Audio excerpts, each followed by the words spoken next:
molecular mass. So if you fill a balloon with helium or neon, it will fly up, and argon, krypton, xenon are the heavy noble gases. So why are they of interest for hydrology and paleoclimate research? Well, I already mentioned they are noble, they are chemically inert, and that makes them conservative in the environment. So basically, when they are in the water, they're not reacting with anything. They're not even less doing any sort of biology, for example. So that is, if you're interested in chemical reactions, maybe that's not so nice. But if you're interested in the physical processes in the system, and that's what we are doing in environmental physics, then this is pretty good, because it's really only the noble gases are basically only following the physics and not really doing any chemistry or biology. So they are really quite ideal physical tracers. In addition to being conservative, they're also rather rare. They're also sometimes called the rare gases.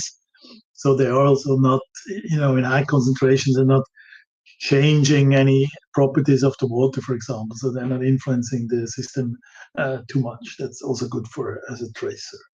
So another good thing is, because they are gases, they are essentially in the atmosphere. The atmosphere is the big reservoir for the noble gases. The noble gases are constant in the atmosphere, basically, since millions of years. They have a very long residence time there. So we have a very well-known condition, boundary condition, basically, in the atmosphere. And that's usually the only source, so the main source of noble gases. Yeah? That also makes things easier. And then, in addition to the atmosphere as a source, there are certain nuclear processes where certain isotopes are produced or decay and so on. That is also something that we can make use of. Okay, something is here. I get some messages in here that I don't read. Okay, so we have atmosphere and nuclear processes, and that is also basically the two applications that I already mentioned, alluded to. The nuclear sources basically we can use for dating. So isotopes like helium-3, helium-4 are being produced in nuclear reactions. Other isotopes, also argon-40, other isotopes like argon-39, krypton-81, krypton-85, and radon-222 are radioactive, so they are decaying, and this decay over time, of course, with a known, decay rate, half-life, that also gives us time information. So we can use all these isotopes for dating. On the other hand, the atmospheric main isotopes of many gases and sources are elements, basically neon, argon, krypton, xenon. Those we can use for determining recharge conditions in the end. So they give us some information on the conditions at the interface between the atmosphere and the water, right? Like the groundwater when it infiltrates. So these are, and that's then including paleotemperature. These are the main things that we can use. So, what are noble gases doing in the groundwater? Well, there's lots of processes. They're entering the groundwater from the atmosphere with the recharging water that infiltrates in the unsaturated zone. There is still exchange going on and so on. And then there are all sorts of processes going on further in the saturated zone in the groundwater itself. I'll quickly go through this slide here, which has all these different processes.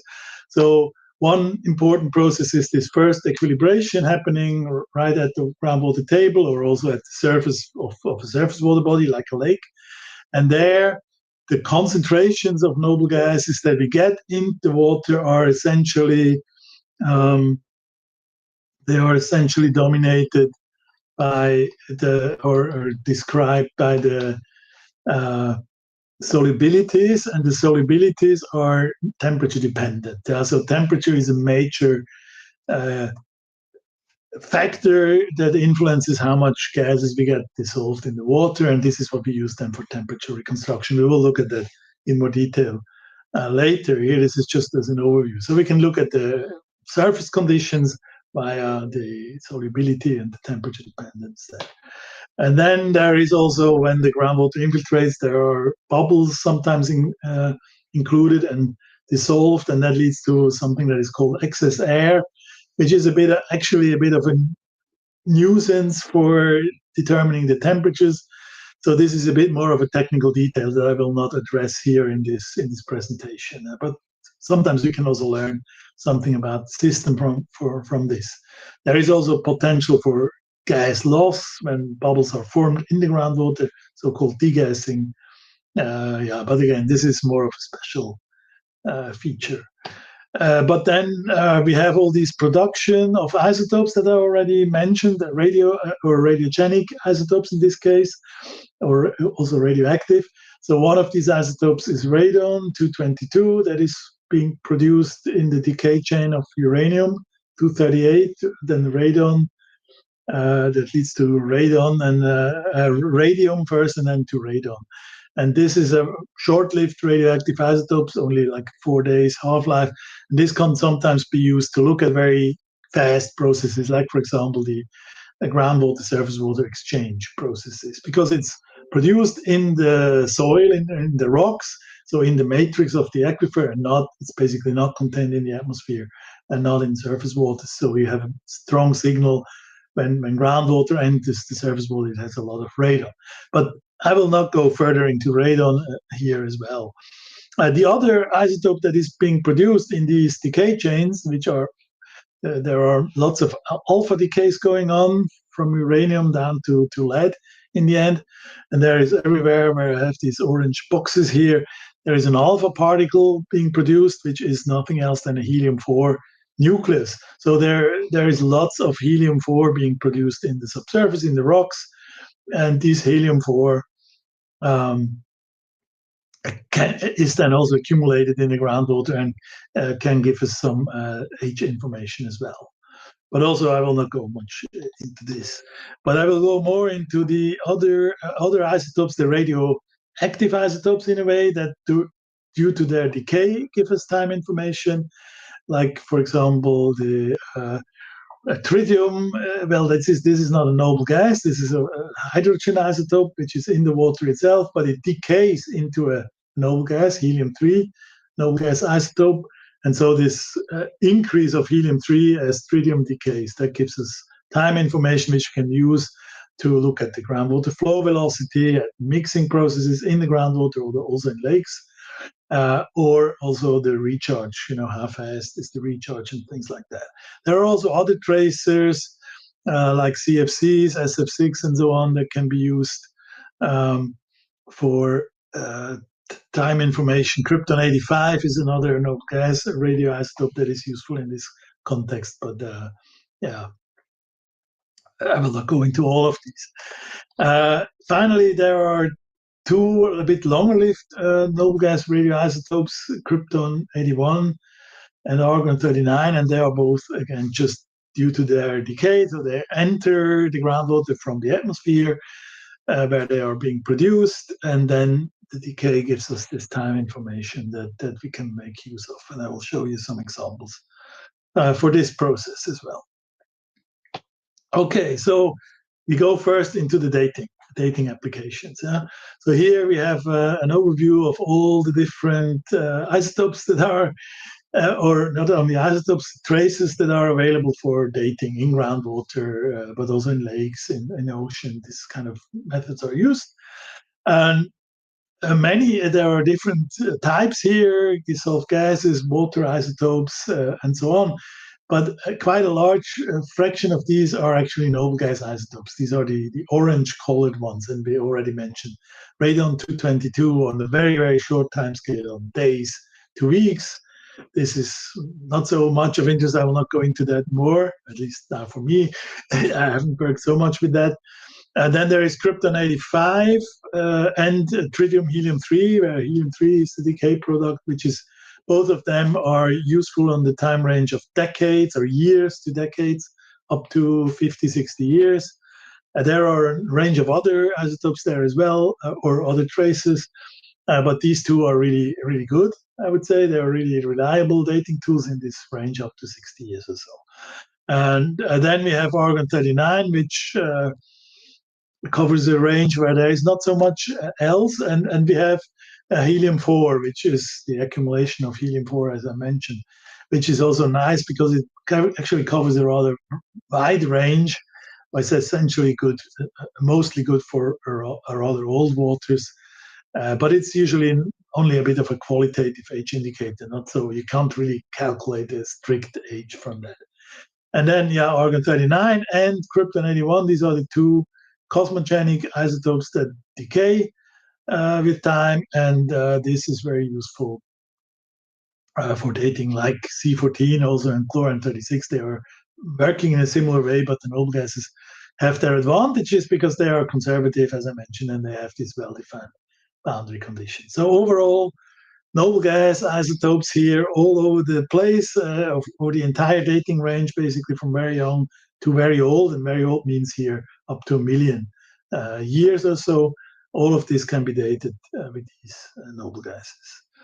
So we go a little bit into some special methods. One is the tritium-helium pair that I already mentioned. So tritium decays, helium-3 increases. If you have a closed system, from the ratio of the two, you can directly get time information. This is the H equation here. Don't need to go in detail into the derivation of this equation here now. It's essentially a radioactive decay equation where we have both the product and the mother isotope tritium. This is very convenient, so you can really nicely date with this in many cases. The other is helium-4, which is just, we only have the daughter, so to speak, the uranium, thorium, or the mother isotopes that are decaying, and then helium is being produced and increasing in the groundwater, basically just linear increase. Argon-40 would be similar. It's also increasing, but it's usually not so easy to really see because helium-4 is just much more, the production is more abundant. And the problem here is you need to know how fast it accumulates, and that is not always easy to know, and that's why it is a bit more of a qualitative tracer here. And then the two that I mentioned, argon-39 and krypton-81, that are just working through the radioactive decay. Cosmogenic production takes place in the atmosphere, so there is cosmic radiation. These are high energy particles, protons, alpha particles that are hitting nuclei in the atmosphere, and they are producing secondary neutrons, and then these neutrons react with argon-40, for example, and krypton in the atmosphere and produce these isotopes, which are then decaying again. But in the atmosphere, we have a sort of well-known condition. Then these isotopes get dissolved into the groundwater as it infiltrates. And then once the system is closed and there is no more contact with the atmosphere, basically radioactive decay is the only thing that happens, and the concentration reduces over time and with a known rate. And so if we measure the concentration in the groundwater, we can calculate basically how long ago this water infiltrated. This is the whole idea. So we get always ages, time since recharge, since basically the groundwater was cut off from the atmosphere at the groundwater table. This is the idea. And these noble gas radioisotopes, there is also krypton-85, is also here in the table, which actually has a time-dependent input. But they have certain properties, like different half-lives that cover then the different ranges, where really, like argon-39 has a half-life of 270 years, so this is good for the century timescales, but krypton-81 has a half-life of 230,000 years, so this is really good for the very long timescales, hundreds of thousands, up to 1 million of years. And but the problem with these isotopes is they have very low abundance. They are radioisotopes. They are only bit produced, and so therefore they're very low. They're in the range of 10 to the minus 11 to 10 to the minus 15 or 16 relative to the stable isotopes of these elements. And that makes them very rare. And in the end, what you can find out is that per liter of groundwater, you have only some thousands of atoms, or maybe tens of thousands for krypton 85. And that's not a lot. Yeah. So, and that is hard to measure. Yeah? So here, a new technology has been developed in the last 2 decades or so that is called atom trap trace analysis, which is using really modern technology from atom physics, which is called laser cooling. So that the idea is that by lasers, you can slow down atoms, you can trap atoms and detect single atoms really in the end. And that makes it possible to measure these very, very low concentrations. And I will just give you a little bit of an idea of how this method works. So basically what we have these atoms. We produce a beam of argon or krypton atoms that are having a certain velocity, and they are in a certain state. So the electrons in the atom are in a certain energy level, and then we shine the laser against these atoms, and then the laser light interacts with the atom and really excites the electron in the atom into a higher level.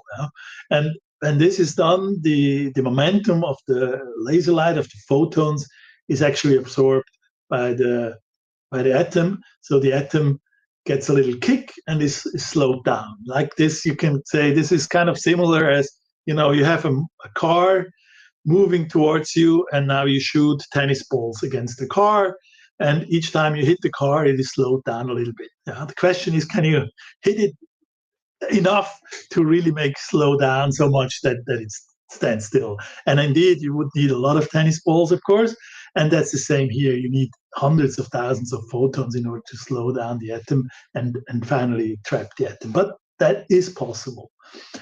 So the electron then also decays again, the atom, and the photon is released. But overall, we still have this momentum transfer which slows down the atom. And this is a complicated technology. This is the lab that we have here in Heidelberg. So on the right-hand side, you see basically the tables where all the lasers are, and the laser light is being produced, and so on.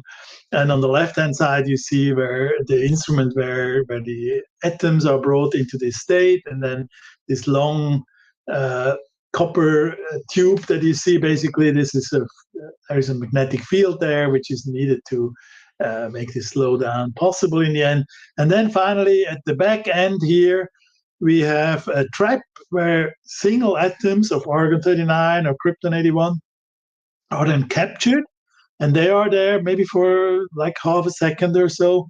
Are they in the trap and scatter light, and we can see this scattered light. So we can look into this trap, and then when you see a light white point here, basically, that is one atom that scatters light from the lasers. And then we can count those atoms.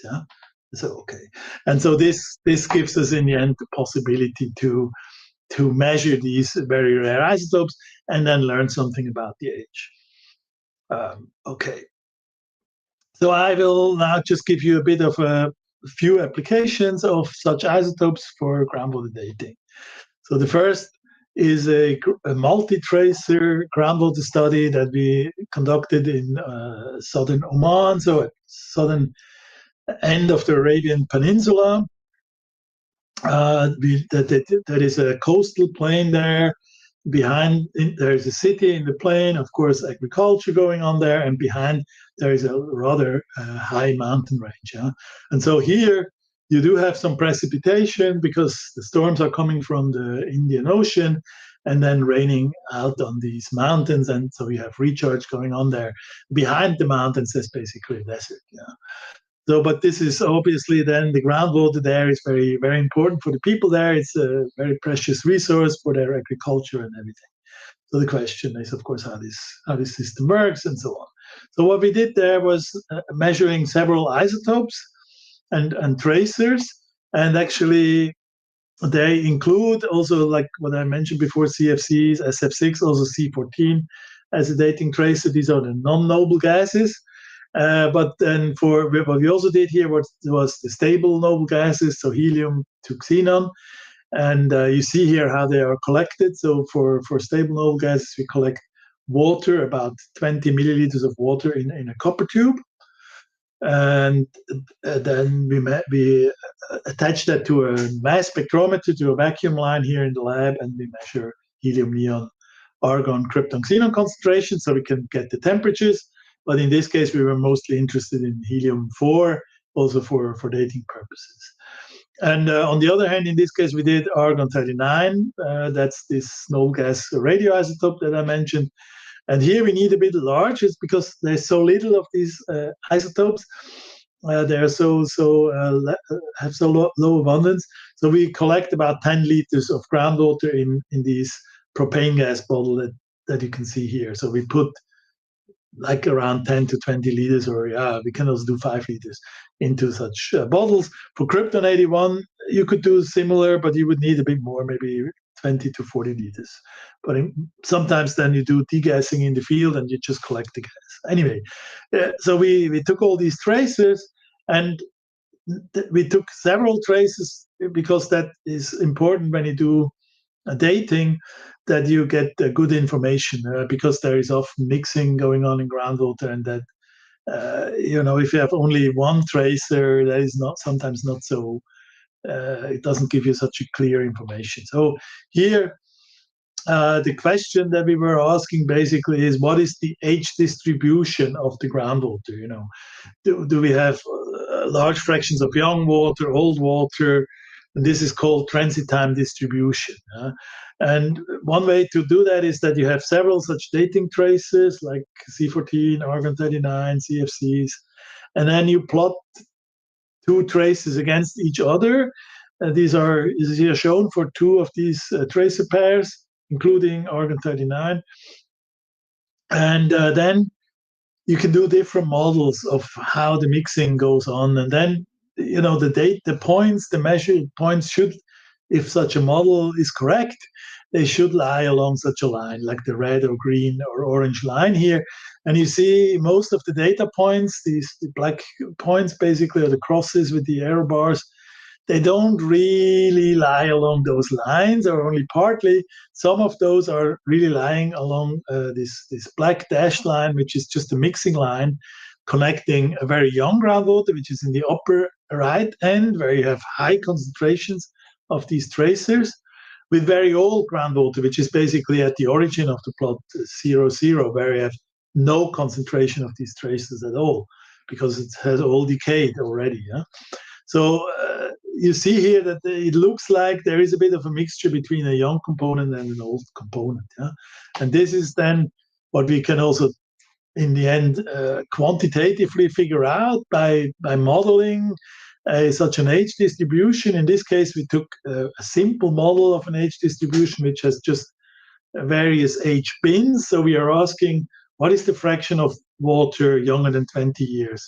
What is the fraction of water 20 to 100 years, 100 to 1,000, 1,000 to 5,000, and so on. And then this is the result for 6 different wells. And you see, you usually have a young component. There's always by the bar here of young waters, 20 years, 100 years. And then you don't have much of intermediate age often. And then you have another bar basically at high ages, thousands or even 10,000 of years. So we have apparently, in this particular case, a bit of a two-component mixture. There is fresh young water which is infiltrating in the mountains, probably when there is rain, and then you also have some sort of a deep groundwater component in this, probably in this basin somewhere. So this is sort of what we can learn in such a case. On the other hand, there is the very old, very deep groundwater, which can be dated with the Krypton-81 method that I just mentioned. This has been a major application for this atom trap trace analysis.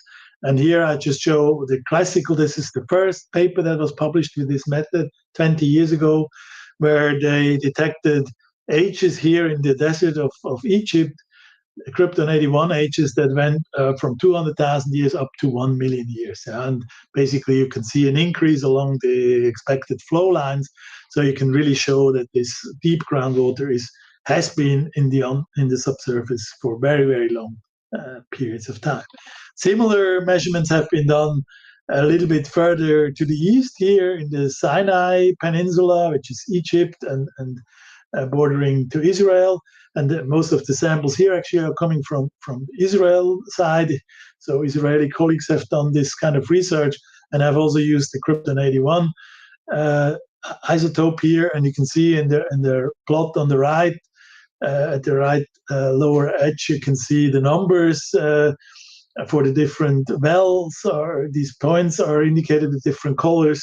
So green is relatively young, like 40,000 to 100,000 years, and black is very old, 400 to 600,000 years. So they found also, again, a broad range of ages, and they see different flow lines where a younger component is mixing into the older water in the north. And so this age information made it possible to understand the dynamics of the different flow lines in this groundwater system. And finally, I have an application here which is from Brazil, from the Guarani aquifer, which is this large aquifer system in southern Brazil. And here also Krypton 81 was used along with helium-4 and also C14 to date the groundwater. And what was found here is that, again, the deep groundwater can be very old. So if you look at on the right-hand side to the blue points, these are the Krypton 81 ages of the further downstream wells, basically. And they go from, this is in mega years, in million years. So they go from 0.1, 100,000 years up to almost 1 million years again. So similar range like in the Egyptian desert. And now the other points, especially these round points here, the orange and green ones, are helium ages, and also the squares, the red squares. These are helium ages. And as I told you, with helium, it's difficult to have a quantitative age. There is always some uncertainty. And now with the Krypton 81, you could basically calibrate the model for the helium and then get a reasonable helium dating in this case, which is very useful. Just another short example for now, more again on the younger part.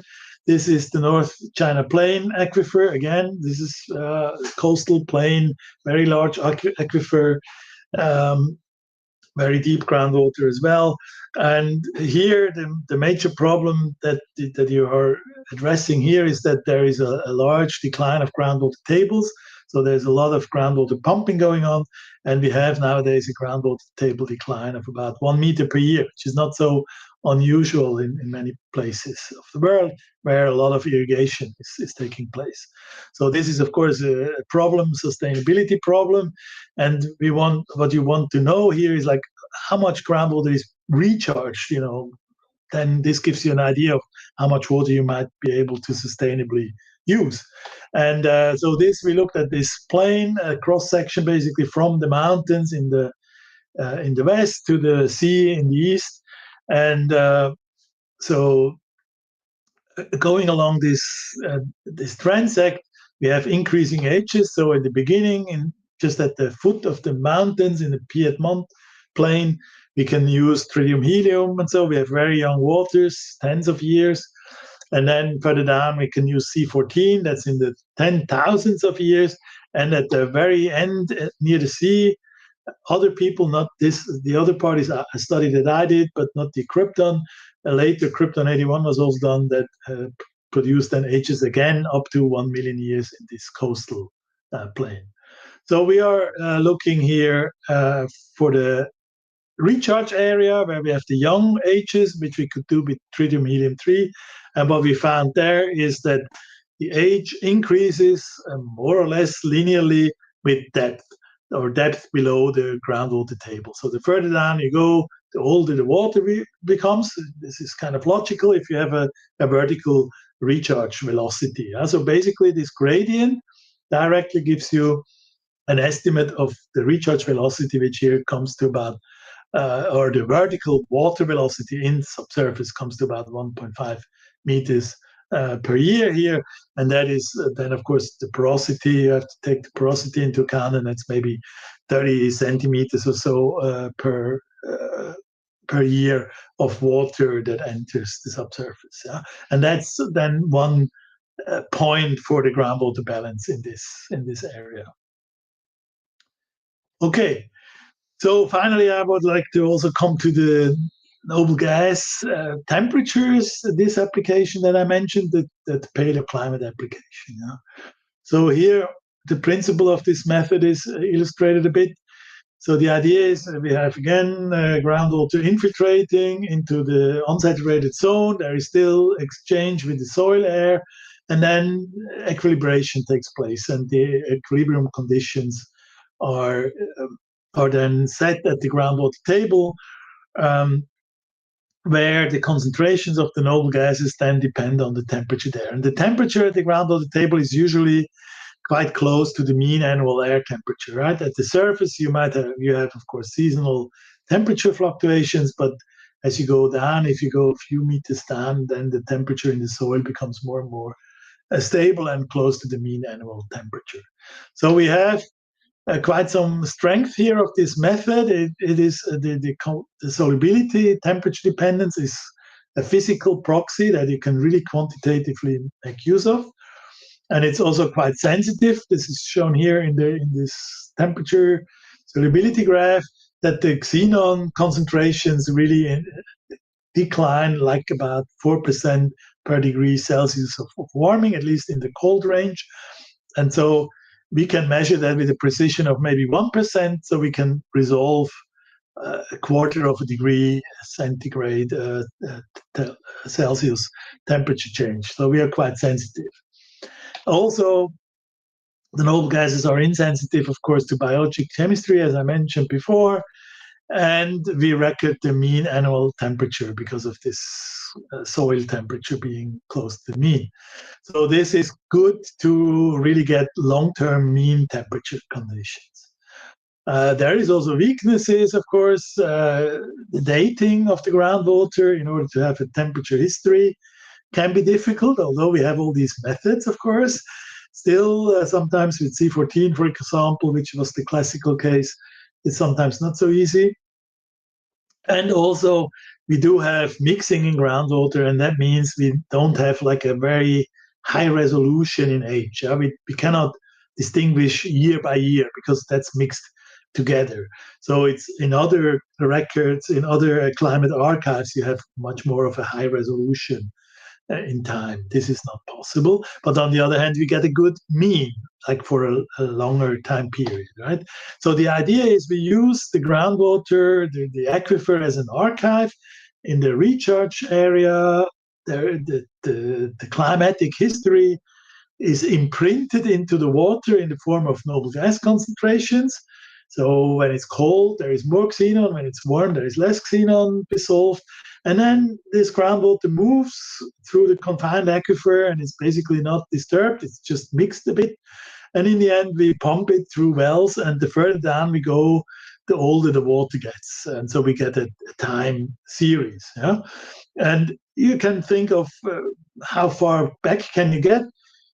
Flow velocities in such deep sandy aquifers are typically in the order of 1 meter per year. So you can get to something like 20,000 years within just 20 kilometers of flow distance, which is easily achievable in a large basin, like the ones we have already seen. So we can go back like 20,000 years or more, and 20,000 years is about the time of the last glacial maximum, so the last ice age, so to speak. Yeah, so one of the big questions that we can address with noble gas temperatures is, what was the temperature during the last glacial maximum? How much colder was the last glacial maximum than the Holocene? Yeah? So here, this picture shows a temperature record from ice cores, like from Greenland or so, and the there you have this very high resolution and you can really see temperature fluctuations. That's great. But on the other hand, it's an isotope record and you don't exactly know how to translate these isotope values into temperatures. But the noble gases give you direct temperature information. That's the advantage that we want to make use of. And I just show you a few examples of such studies. Well, before I do that, I just also want to show you that it really works. So we have looked at that now in many, many studies, and we have here compared the noble gas temperature, so the temperature that we calculate from the measured xenon, krypton, argon concentrations, and compared to the known mean annual soil temperature or groundwater temperature for shallow young groundwater. So these are young samples where we think we know, what the temperature should be, because it's not old. It has happened. The recharge has happened recently, and we know what the temperature should be, of course, right? And so what we see is that that we have a really good correlation, good one-to-one correlation between these expected temperatures or measured soil temperatures and the derived noble gas temperature. So the method really works well on the entire range from 0 to more than 30 degrees. So we can use it in all all climate zones where we have liquid water. Otherwise, of course, then it doesn't work if everything is frozen. Okay, and here are some examples now. This is an application from the United States, Maryland, just south of Washington, D.C., which you might have also be interested in what is going on there politically today, which is, I don't want to comment on it, maybe. Anyway, this was done 20 years ago. I was actually there as a postdoc, and I took samples from this aquifer, which is here in the south east of Washington in Maryland. And following such a flow line, more or less, we have this transition from young waters in the outcrop to old waters further downstream. And you can see here, in this case, actually, C14 dating didn't work well, so I took helium-4 for dating. And on the other axis, we have the noble gas temperatures. And you see, we start with relatively warm temperatures, like 14 degrees. And this is good. This is actually more or less the mean annual air temperatures nowadays in this area. And then we find as we go to older waters, much colder temperatures. And the difference in temperature, this is now this temperature difference between the Holocene, the current warm climate period, and the last glacial maximum. And that comes out to about 9 degrees Celsius in this case. Another example, a similar idea, basically, this is in Switzerland, where I actually come from. So this is close to my original home here. Again, noble gas temperatures. In this case, we used radiocarbon, C14 for dating. Noble gas temperatures versus age. The young waters are 7-8 degrees, which is also kind of close to current air temperatures. And then the older waters are a bit colder. But actually not so much as we might have expected. And so the difference is only around about 5 Celsius here. And this is a bit surprising because, of course, you would think, we know that during the last glacial maximum, basically Switzerland was covered by ice. Nowadays, there is only a little bit of glacial left in the mountains, in the Alps there. But in the 20,000 years ago, the glaciers would go all across also the low-lying part of the country. So it should be much colder. It couldn't be like 3 degrees above zero in the mean.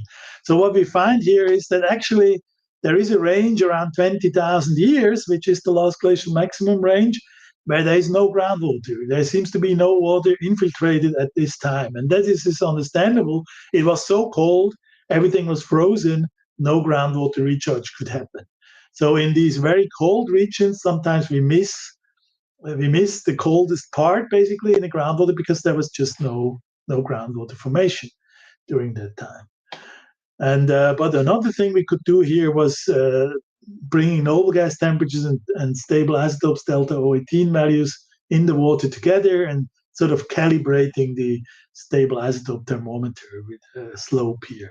But this is just on the side for the experts, basically. So another example of a noble gas temperature record, or the two examples here, they are also from Europe, Hungary and Belgium.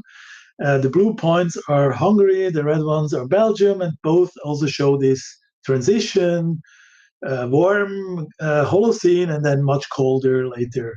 And the difference in both cases here, the Belgium is a little bit colder than Hungary, but both show like about 9 degrees Celsius change, similar to Maryland.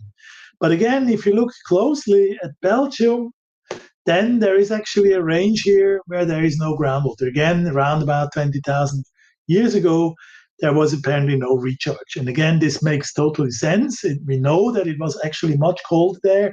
We know that there was permafrost, not glacier cover, but permafrost during this last glacial maximum there, and that's why we don't see this. So in reality, the temperature change was even more than 9 degrees, but we cannot determine this coldest period.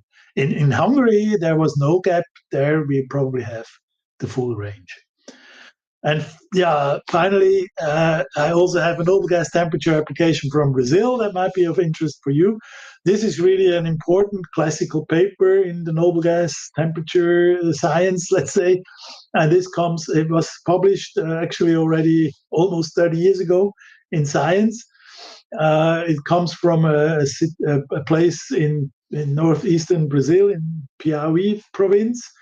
And it shows again this typical pattern. We have warm temperatures in the beginning, like the last 10,000 years, Holocene, around about 30 degrees, and then we have colder temperatures further back in time. And the temperature difference here comes out only to about 5 degrees. Well, only 5 degrees compared to the 9 degrees that we have seen in these high latitude regions. But considering that we are in the middle of the tropics here, this was actually considered to be a very high temperature change. At this time, 30 years ago, in paleoclimate science, there was a big discussion about how cool were the tropics in the last glacial maximum. And the idea was actually it would have been less cooling. Yeah, but this record showed that there was a substantial colder climate 20,000 years ago or so, also in tropical Brazil.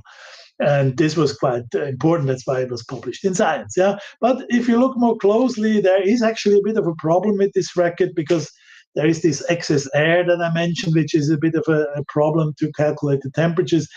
And there was a special fractionation found for this excess air, and then there was a question of whether this result is really reliable.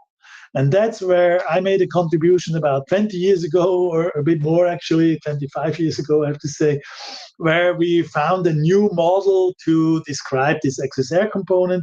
And then we applied this new model to recalculate the temperatures.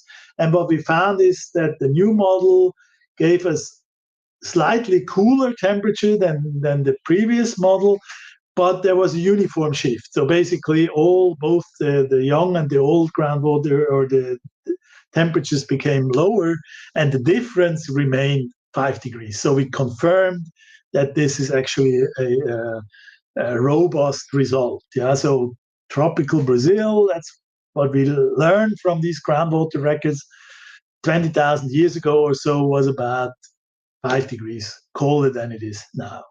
Right? And this had quite a bit of an impact, and because it is important for our understanding of the past climate and for the climate system as a whole.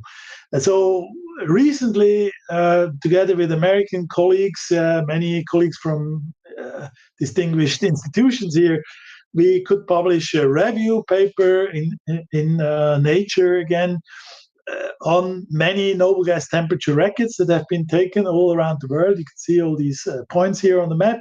One of them is Brazil, where now the number is actually 7 degrees. So we did a re-evaluation and even came to a slightly higher temperature change. You may this may be discussed, but you can see here that everywhere, even in the high latitudes, sometimes we find 9 degrees, 10 degrees, but in the tropics and subtropics, we find usually 5, 6, or even 7 degrees. Yeah? And that was the result of the paper, about 6 degrees cooling on the continents in the lower latitudes. Yeah? And this here is detail against latitude, the different data points from our study, with this mean of about 5.8 degrees cooling or temperature difference between the last glacial maximum and the Holocene. And this is compared here to previous studies, classical studies, that actually expected less of a cooling, less of a temperature difference. But this is nowadays quite well confirmed, and it actually agrees also with other studies, modeling studies, that we have something like maybe 6 degrees cooling globally, or at least in the tropics, even in the tropical latitudes. And this cooling, you can then compare that with the radiative forcing due to CO2, due to ice cover changes between the last glacial maximum and today. And that gives you a climate sensitivity. That gives you a value for how much does climate change or temperature change when the radiative forcing of the climate changes by a certain amount, which we know quite well for the difference between the last glacial maximum and the Holocene.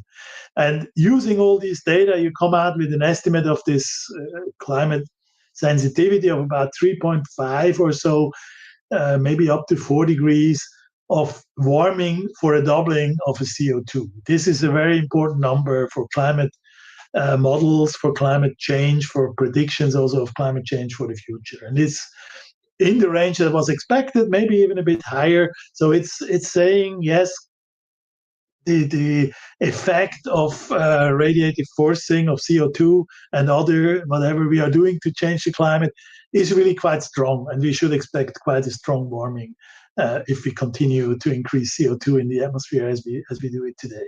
So this is basically then the link to the modern climate research here. Yeah, okay, this is what I wanted to tell you. These are my summary or my take-home messages. Noble gases are really nice, almost ideal physical tracers. Radiogenic and radioactive noble gases can be used for dating, both the young groundwaters, where you can look at age distributions, recharge rates, and old groundwaters, where you can look at the residence times in these very deep aquifers. And on the other hand, we can use the stable noble gases and their temperature dependence of the solubility as thermometer, and we can use aquifers as archives of old water for paleotemperature reconstruction. And globally, what we found is something like 5 to 6 degrees of cooling in the last glacial maximum compared to the Holocene, and even higher temperature difference, of course, if you go into higher latitudes. Okay, this is it. Thank you for attention, and I'm open for questions.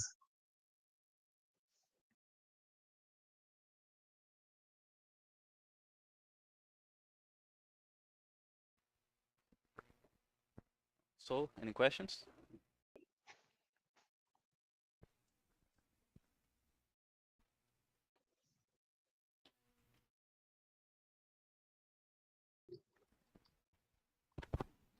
So, Werner, thank you for your excellent talk. It's a very overview, and it's a pleasure to meet you by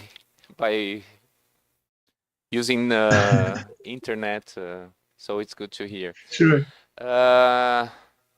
So we are sampling in the Northeast, and my question is about, we have some problems regarding oil fields. And I'm concerned about helium 3, helium 4 production to these oil fields, or including the interference of methane production in this region. It's more or less fracturated basin, and you may have some escape of gases and contribute for that. What is your opinion, or what is the possibility of increase in helium concentration in these cases? Well, helium, there will be lots of helium from, if you're in very deep groundwater, you will usually have lots of helium just from the production, and also if it's old, or there can be deep sources basically. So I'm not so concerned really about the helium. There may be an issue with the fractionation or the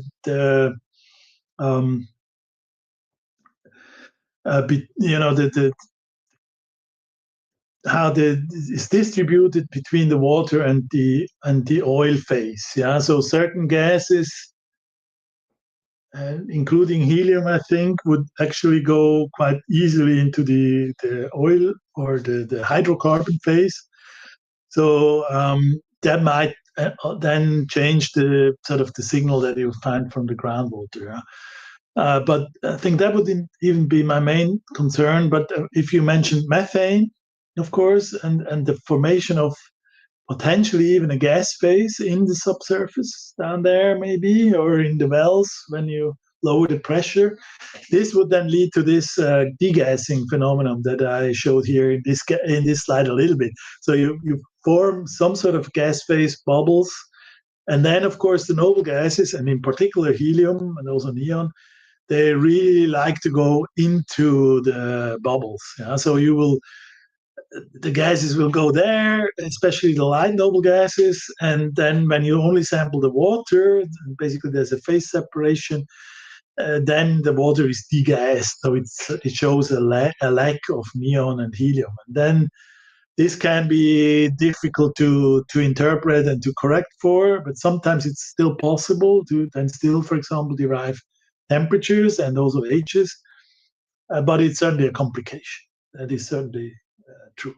Another question. When you show the map of this review paper that show all the difference on temperature during the Holocene, I was looking that the higher difference was observed in regions, in semi-arid regions. So Middle West, Eastern Brazil, and I don't know exactly what did happen in Middle East, but in Brazil, I guess that northeast of Brazil during the last maximum glacial was more humid than today, and this higher difference in temperature could be related to a more rainy conditions. Not exactly because of not exactly because of the less maximum glacial. Yeah, exactly. That's very well possible. So there is certainly there are effects here that might not be well represented so far. I'm also a little bit skeptic actually about this 7 degrees. Yeah, but in fact, especially in areas that are semi-arid or arid now, what you have there is very high soil temperatures. So nowadays, the modern temperatures are really very high because there is little water, there is no evaporation going on, there is no plants, no shade, nothing. So the soil can really heat up a lot. And so what we have found in one case is actually the Niger study, which is here also indicated in Africa and West Africa, where there is definitely a temperature difference already within the Holocene, where the early Holocene, which was more humid, as you mentioned, there it was cooler. And that's maybe not because the climate was really much cooler, but there was vegetation, there was evaporation going on, so there was evaporative cooling. So the soil was cooler. So in a forest, the soil temperature is really close to the mean annual air temperature usually. And in a bare soil, basically in a desert, soil temperature can be quite a bit, can be several degrees higher. And this would be an effect that is not a climatic, or it's not a air temperature difference really, but the soil temperature difference. So that is correct. This is certainly something that we should be careful here in some cases, not all of these points, I guess, but some might be affected by something like that. We discussed it in the paper, but yeah, there is certainly still, there are, as usual, there's still more to do and there are uncertainties left here. So not all of this might be directly air temperature signals. Yeah, what we actually measure directly is soil temperatures, or mean annual soil temperatures. Yeah, and the relationship to air temperatures could differ over time. Thank you. Anyone else?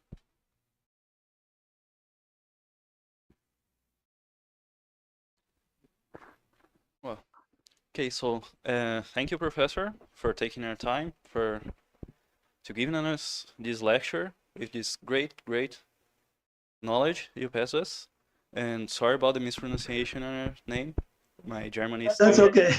and German is not my best, but well, in the name of the organizing committee, I thank you again and hope to see you anytime soon. Yeah, thank you. It was my pleasure to be here.